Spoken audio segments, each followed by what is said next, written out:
It's me. All right, guys. It's me, Downtown Josh Brown. I'm here with my friend Kevin Thompson. We are your stream team. Today we're going to talk about some advisor issues that have been bubbling up. We try to do this sort of on a regular basis. I don't know. We're failing at regular. It's an irregular basis, right? We're doing our best. That's the name of the game right there. Irregular. Right. Kevin is crazy busy. So am I. We're both running investment advisory firms, but one thing that we have in common is we love talking to our peers in the financial advisory business. We do that on our respective podcasts. We do that in person, and this is a live stream. And I really don't know if we're going to get any questions or anything worth chopping up from you guys during the course of this, but we have a couple of things that Kevin wants to get off his chest, and I'd love to get his take on. The first thing is the TikTok financial advice trend. I thought it would die when the 2021 bubble in SPACs and crypto and all that, when all of that died, I thought it was over, but it has come back with a vengeance. And I think it's just here to stay. Like for the duration, there are going to be young people looking for information, and this is the app they spend most of their time on.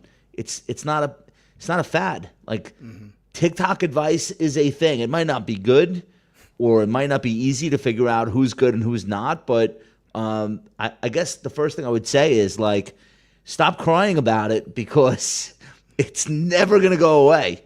What do you have to say? I said this on a thread a couple of days ago. I said, if you can't beat them, join them, right? And it's the people that are in these wirehouses and the people that are registered. They can't do these things. They can't go out on public forums and just talk and have these conversations like we're having right now. So they're the ones that are upset about this. And like I said before, I said, hey, if you don't like it, fix your situation. And that's what I did. I said, hey, I was upset about people going online and having their own channels. So I wanted to opened up my own firm. And now I run my own firm. I answer to my own laws and bylaws and compliance issues. I control all of that versus having someone else control it for me. So it's on you to make that change. Yeah, I think if you work at a firm that has 10,000 financial advisors, it's impossible for that firm to approve you to go on TikTok and start recording videos on investing or financial planning, because if they let you, they have to let the other 10,000 people do it. Yep. And what ends up happening is there are going to be people going off message, off brand. There are going to be two people who work at the same firm that are saying opposing things about various investing products. So I think it lends itself to people at independent firms or firm owners really being able to take advantage of that opportunity. But I'm not sure that's necessarily what people are upset about. The thing I'm upset about is you have a lot of people who are not licensed just doling out financial advice, and we don't really have a defense mechanism as people, as human beings. We don't really have a defense mechanism against that if we don't know better. So if I see somebody who looks and sounds like they know what they're talking about, I don't really, in another arena away from finance, I don't really know how I would defend myself from it.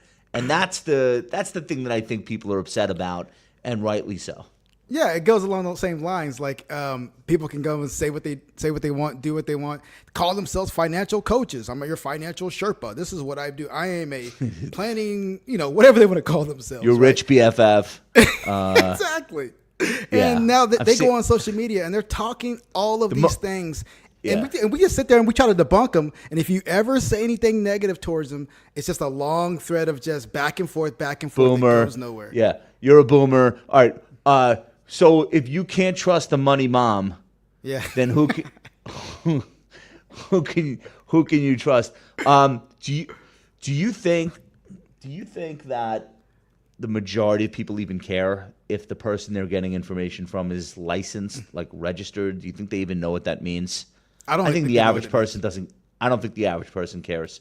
I mean, it's the alphabet soup, like we always say. There's so many designations. We did this to ourselves. There's so many ways to get accredited in some kind of new field of finance that hey, I'm an AFCPRANG. It doesn't matter. Like, nobody knows what that is. I said this today because people are talking about it, and we're going to get it here in a second. There's 3 designations in our finance industry that people recognize. What are they? CPA, CFA, CFP.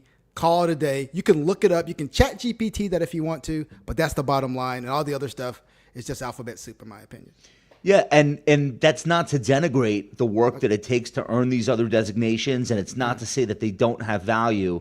I think what you're saying is if you don't have one of those big 3, then you're not at a firm where there's some sort of license requirement. You're not a firm that's registered with a state regulator or the SEC. You could basically say anything. Like, I don't even know if there are consequences, really. Like, what would they be?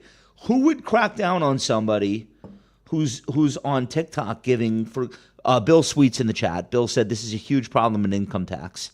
All tax season, we're batting down people telling me about this one simple tax trick they learned online, mostly about running personal expenses through an LLC. All right, so there's a million people saying, make your kid your vice president and pay him. Or, right? Okay. Yeah. Who is the authority that cracks down on that? For example, somebody giving unlicensed tax advice on TikTok that gets other people into trouble.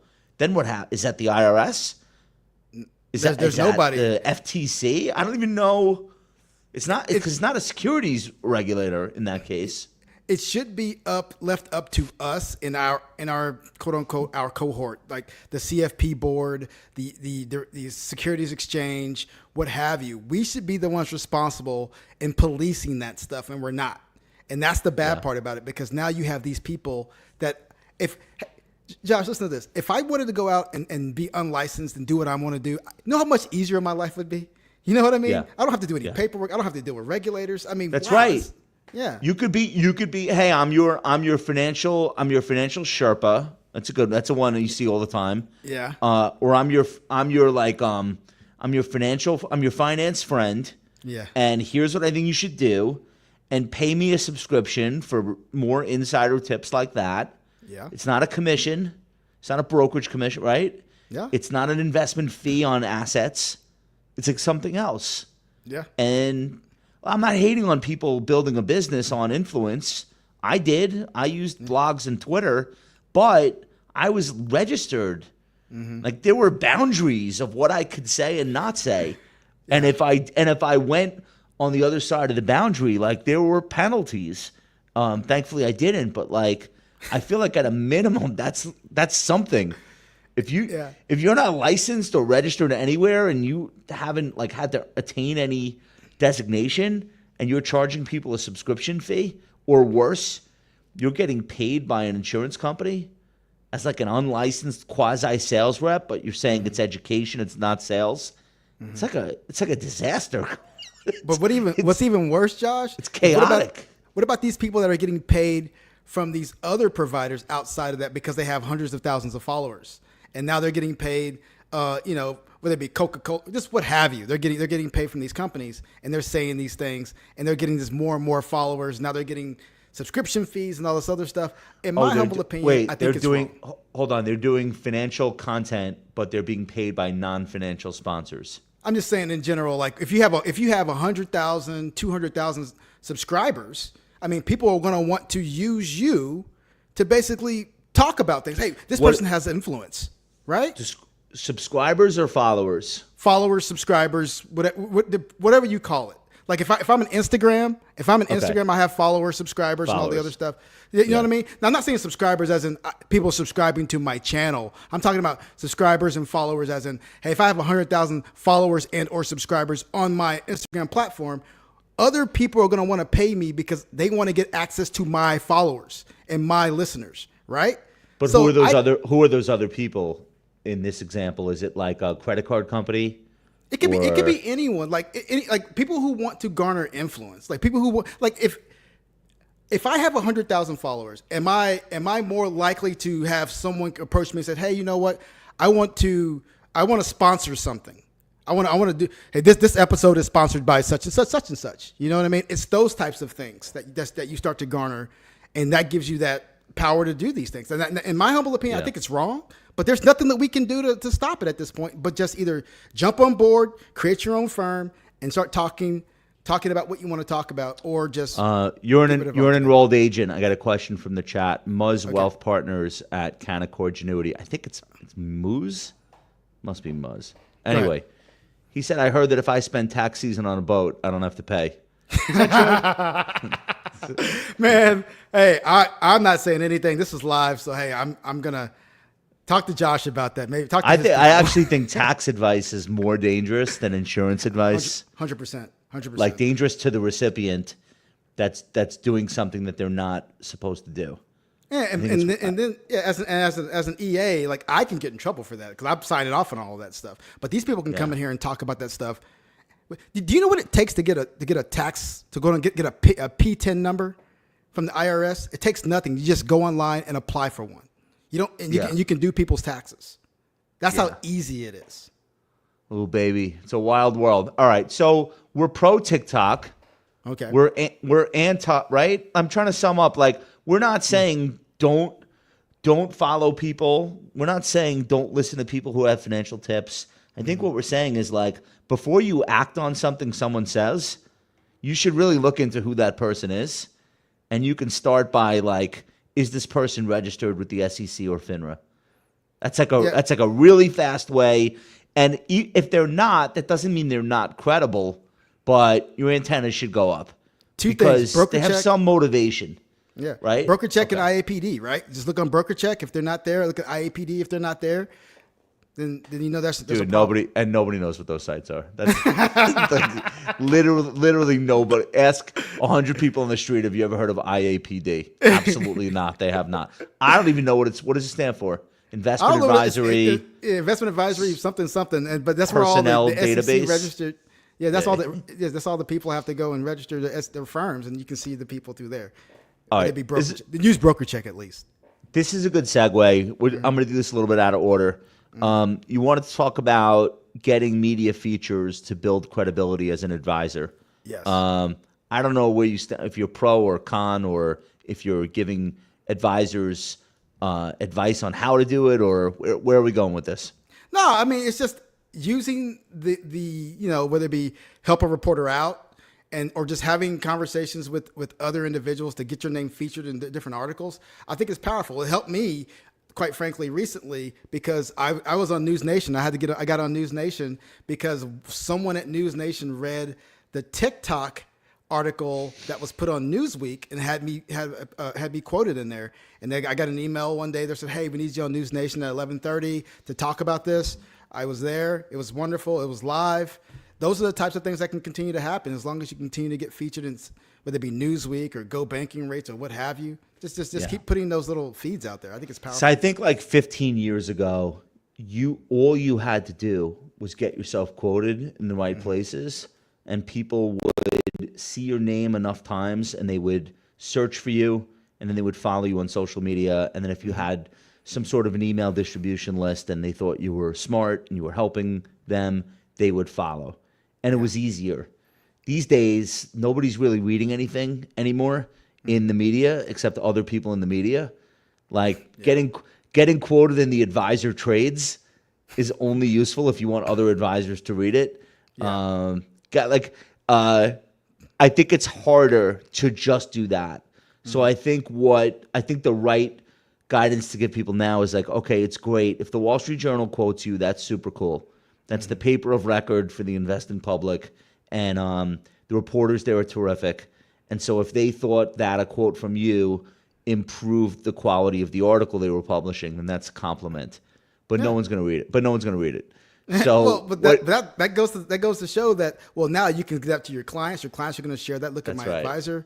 And that's so now you have to be like, hey, I was quoted in the Wall Street Journal. Not sure if you saw it. You probably didn't, because it's behind a paywall and a registration wall, and it's 2025. True. So now, that's what's different now. Like 15 years ago, if Barron's wrote about you, which they wrote about my first book 13 years ago, it was a huge deal. Yeah. Like people that I hadn't seen in 10 years would like call me, not even text or email. Like call me like, yo, you're in Barron's this weekend. I don't know what that publication is. I would say it's Bloomberg News, but they publish 40,000 articles a week.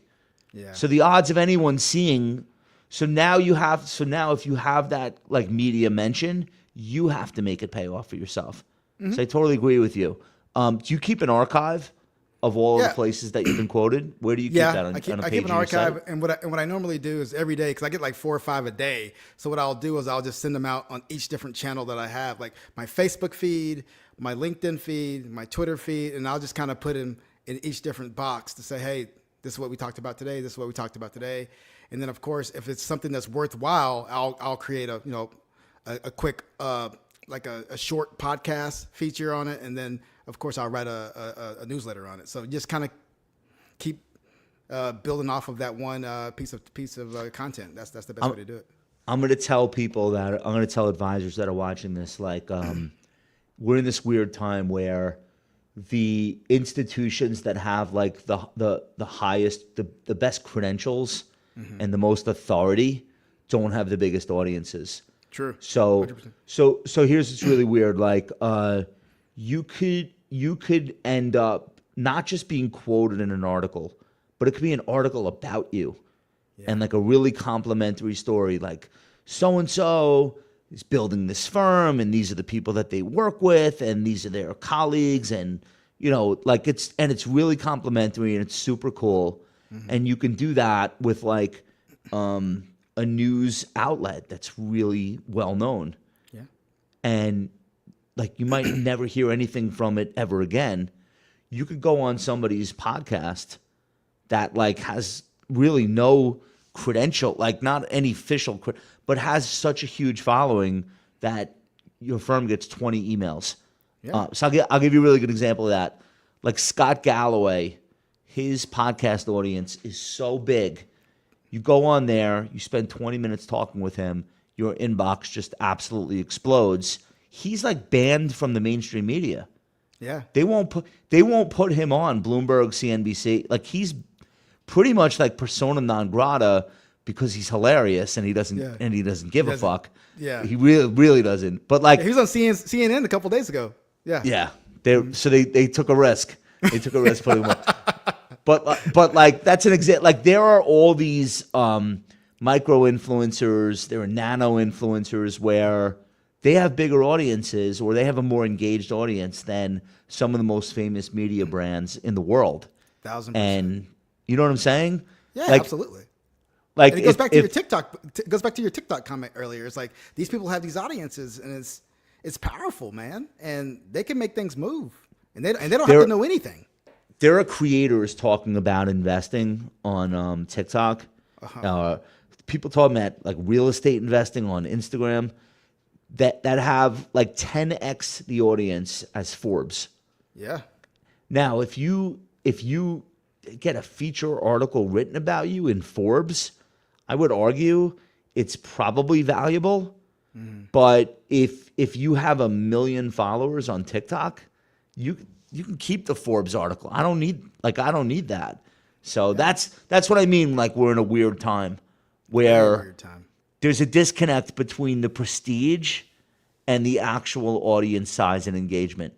And eventually those two things will converge. If you have the biggest audience, you'll be the most prestigious platform. But we're like in the in-between right now.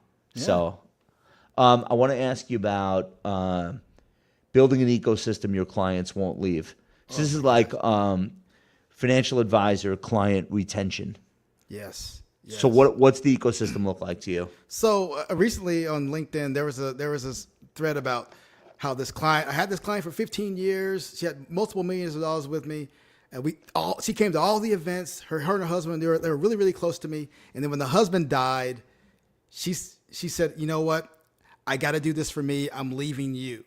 I'm leaving the advisor. Now, when I heard that she said she has to do this for her, and it's more personal because for me as an advisor, she probably doesn't want to see your face because it reminds her of her dead husband. I said, that's a possibility there. I said, but another thing is you have to create the ecosystem. The ecosystem is, what are you providing for her? Are you just providing an investment account? That's not retention. That's not sticky. Like why is Apple and Google so good? Why? Because you have to have the iPhone, you have your AirPods, you have your iCloud, you have their services, subscriptions. You're not going anywhere. No, you're and locked that's in. the same thing we have to create as a financial advisor practice. Wait, so was the advisor who posted this like wondering like why did this happen, or how do I prevent? Okay. How do you prevent it from happening? Like you think your relationships are good, but then this could happen. And again, when they said that, she said I have to do this for me, then it was bigger than just the relationship. It was like, I don't even think that's about the advisor at all. Exactly. I think look, you don't know the dynamic in that relationship. You could have a husband and wife situation where the husband just calls all the shots, and I've seen both versions. I've seen that vice versa, but in this case, so you might have the wife just like for 20 years along for the ride, like, okay, honey, whatever you think. Yeah. And then finally it's like, wait a minute, I get to choose? Yeah. Is it like hey, you're a great advisor. No offense, nothing that you did. I just feel like making my own choice right now. 100%. I totally get that. So in that case, I don't know, would the ecosystem prevent it, or? So what I say is, like, that's why we have our wealth.com in regards to the estate planning documents. Boom, in-house. We have our tax planning stuff in-house, investment planning stuff in-house. All the stuff in regards to financial planning in-house. We want to make it sticky. So the more things you have that they can't necessarily, that they don't want to just say, okay, I'm going to strip it away and start over again. Because the process, when you start, it's like, golly, give them all these documents. Golly, give them all this stuff. If you have all that vaulted up, all that on your platform, all that on your ecosystem, it's very difficult to leave. And I know it sounds the way it sounds, but you're creating the stickiness to keep people at your business. That's the bottom line. Well, look, the old school, the brokers did that, but they used private equity, and they used funds. They used hedge fund, not private equity. It was really hedge funds. Where it's like, now you just can't leave. 2 and 20. Come on, let's get it. Or they used like unit investment trusts were really popular in the 90s. Yeah. Unit investment trusts, like, all right, this thing, its maturity is in 3 years. Yeah. So all right. Yeah. So you stagger those, you overlap those into enough time frames, and it's like, I guess I'm just here. Yeah. One of the things that I've seen people using custom indexing for is to build stronger retention, because not direct indexing, custom indexing. I built this specifically for you. Mm-hmm. I custom now. There's a spectrum of how bullshitty and how real that is, but it's effective. You know where that's effective? Not just like I don't want my client to leave, but I don't want my client to throw their portfolio away in the heat of the moment, like in a really bad market correction. Yeah. I don't want my client to just feel like, oh, it's just an ETF. Get rid of it. I'll buy it back later. No, you don't understand. This is a custom index that we built based on your own specific risk tolerance, industry predilection, things that you don't want, things that we omitted. If people feel a little bit of personalized ownership over a portfolio, they might be more hesitant to just throw it in the garbage at the first sign of volatility. Well, maybe that helps in retention too.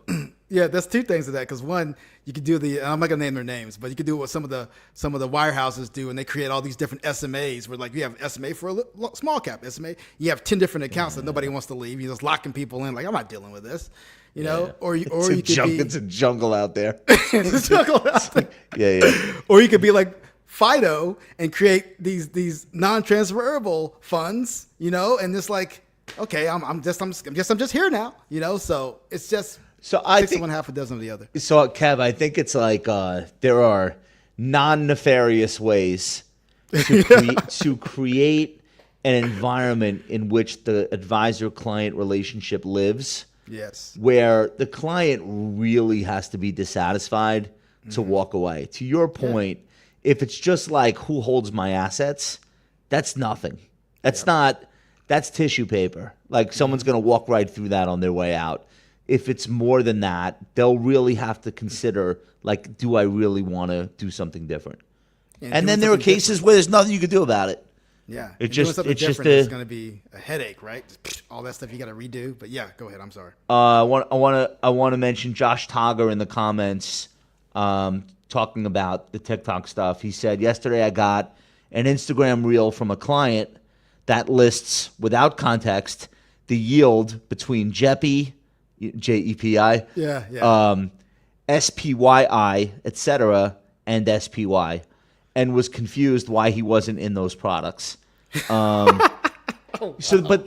that's that's part of this also. I think that's part of what has advisors mad. Yeah. It's like, oh my God, now I have to explain every stupid TikTok video my client might come across.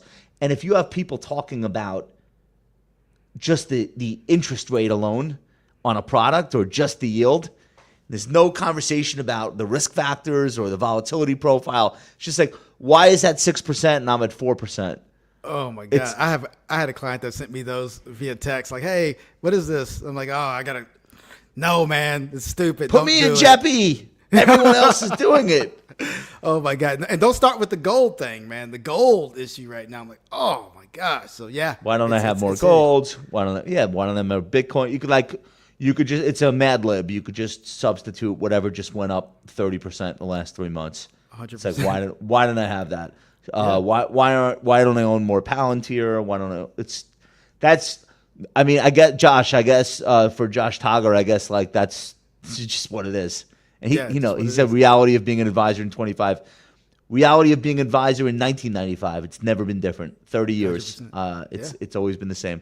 I think you wanted to get into the CFP annual fee. What I don't have a CFP, so I don't have to worry about this. Well, don't worry about it then. No. They just raised the fee $120. So basically, they raised it last year. They usually raise it every single year or every other year, but this time they raised it $120 over what we paid. So it was $455. Now it's like $575, and people are like, "Whoa, what's going on?" So we're all right. Where are you on this? They have the right to free market. Okay, so you have the right to drop your license anytime. No. So one side of me is like, I want to tell all the other advisors who are upset. I was like, bye, Felicia. I don't care. Who cares a damn? Like, if you guys can't handle the fee, then there's something wrong with your business. But then there's another side. One less CFP in the world for me to compete with. Exactly. But then another side of me saying, well, for the young advisors, the up and coming advisors, this is another barrier to entry. A lot of these people aren't making money. And a lot of these people are going to want to have their CFP, and they're going to come out in the world where they have to fund this thing somehow. Because you know how it was when you first started out, man. It's like, golly, man, I got $500. I got to pay for it now. It's crazy. And then on top of that, $400 versus $575. It's $455 now. Now it's going to be $575. That's like dinner. I don't know. Yeah. That sounds crazy. This is how you make your living. If it's $1,500, it's just it's tough shit. This is what I get the price that, of admission. But again, we talk about it's a 501c3. Stop acting like a PE firm, right? I got that. You get what I'm saying? Yeah. Like, I mean, what are you guys trying to accomplish here? You have 104. You have Stop 104,000. Stop acting like Netflix. Exactly. You have 104,000 CFPs, right? And then you're going to charge them $575. So, how much money do we need to basically give you to help market? You would figure the more CFPs we have, you can lower the cost for everybody at this point, because we have more CFPs putting money into the bucket. Bill's saying they're pledging to use the $15 million of additional revenue to do more of those bubble bath commercials. So do you feel differently now? Do you feel differently now? No. Now, all I'm saying is this, man. Like we have to. They need to stop making unilateral decisions. I sent them a letter today about this. I said we have to have a conversation about this. This is not okay, because there's people that younger advisors that are trying to get into the business, that are CFPs, have to deal with this. And by the way, the business owners like myself who want to bring in CFPs, they're going to say, "Hey, will you pay for my CFP annual renewal?" And that's just another cost for us that's going to continue to go up. Wait a minute. I just realized I might actually have to pay for that. Remember I said this doesn't matter to me? I might be on the hook. There you go. I might be on the hook for like 30 of these. Dude, I'm telling you. There you go. It's the first I'm hearing about it. So devil's advocate. Mm-hmm. Devil's advocate. It's worth it. Like 100%. I know nobody likes their cost of doing business going up, of course. Like obviously. However, you definitely are deriving more than that $150 because you have the marks and because you're able to communicate to people what a CFP means and the information and the knowledge you have. I feel like you're definitely getting your money's worth, even at $575, even at $3,000, quite frankly. They might actually be underpricing it. Just one way of looking at it. I'm not encouraging them. Not encouraging them. And you're right. And you're right, because a lot of people that are upset about this have had their marks for 20 years. So they're 20 years, 30 years in. They have a mature practice, and they're like, well, what? I mean, I know it's only $575, but again, I'm not getting any additional value out of this. So why do I need to keep it at this point? Because my practice is what it is with the CFP or without it now. And that's what we're getting a lot of these conversations with the people with mature practices. Sinceris Advisory is saying that's probably less than 16 dinners. I don't know what that means. Like the $125 increase is less. 120. Yeah. I don't know. That's crazy.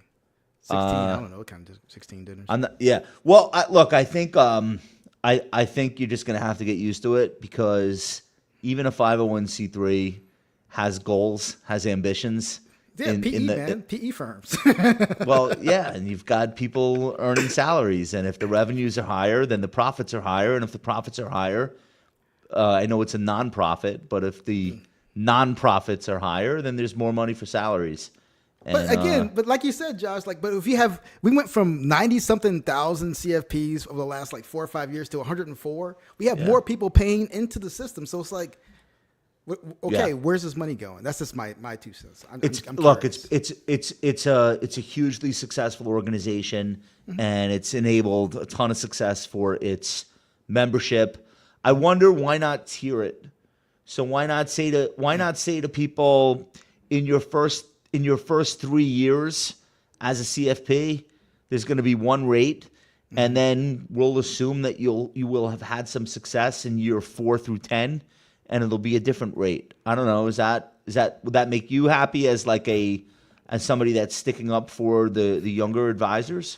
What do you think? Okay. It wouldn't make me happy or sad. What would make me happy is not making unilateral decisions based on a board of directors making a decision. Now, again, I am not against what they're doing. I just want to know. I want to be informed and not be blindsided saying, "Oh, this is going on here. Okay, this is great," and just get a letter in my email inbox. They have a board. You want to join the board? You want to run? Can you run? Is it elected? I could definitely run and do all that stuff, but I don't know if they want my kind. I'm not saying kind, but me up there, because I got some definite views. I speak really loudly, if that makes sense. Just like you, man. You do until you're in the club, and then you're gonna start dressing differently. Then you're gonna be mad chill in these YouTube things too, because you want to stay in the club. I've been around a long time, believe me, I know, and you know these things too. All right, Kev, I'm gonna leave it there. This has been so much fun. It's been great catching up with you. I want to say thanks to everyone who watched us live and everyone who will watch this video subsequently. It's not a podcast. It's just here. This is what we do. Once again, this has been Kevin Thompson. Follow him on LinkedIn. My name is Downtown Josh Brown. We are the Advisor Chat live stream team. We appreciate you guys for checking in, and we'll see you next time. Who knows when that's going to be? We're busy. We're going to try to do it again. Yeah, man. Just let me know when it is, and I'll jump on. Let me know. All right, we'll do it again soon. All right, thank you guys. Have a good day. Bye.